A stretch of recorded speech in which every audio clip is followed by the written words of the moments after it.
So this is the Soleus Bridge. So the soleus is the bottom part of the calf.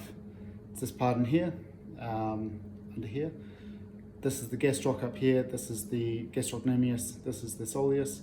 So when you're performing this, you're going to be performing it with keeping your heel up off the ground. And the idea is, I want you to feel as though you're able to contract that bottom part of the calf and squeeze it as hard as possible. To do this, don't grip with the toes. So you want to keep the foot and the toes as passive as you can, and just lift the heel off the ground like so, and to keep the maximum amount of tension through the soleus. It works a whole lot better if you're doing this barefoot and on a surface that sticks, that allows you to not slide.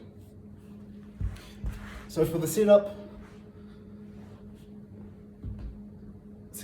you don't want the foot too close to you. If the foot is too close to you, it's very easy to lift that up, and the challenge just isn't good enough.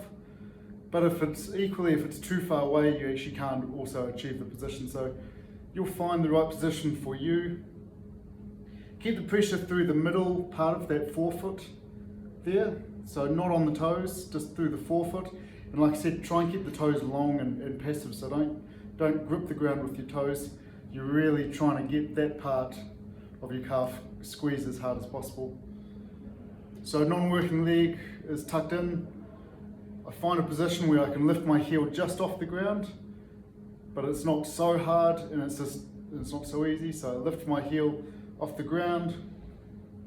I lift my bum just off the ground. I don't need to go super high. And then I hold this position. And again, it's natural to feel a bit of hamstrings, but really try and put your mind in that bottom part of the soleus and getting that soleus, not just to lift the heel off the ground and be okay with that, but to actively contract and squeeze the soleus as hard as possible.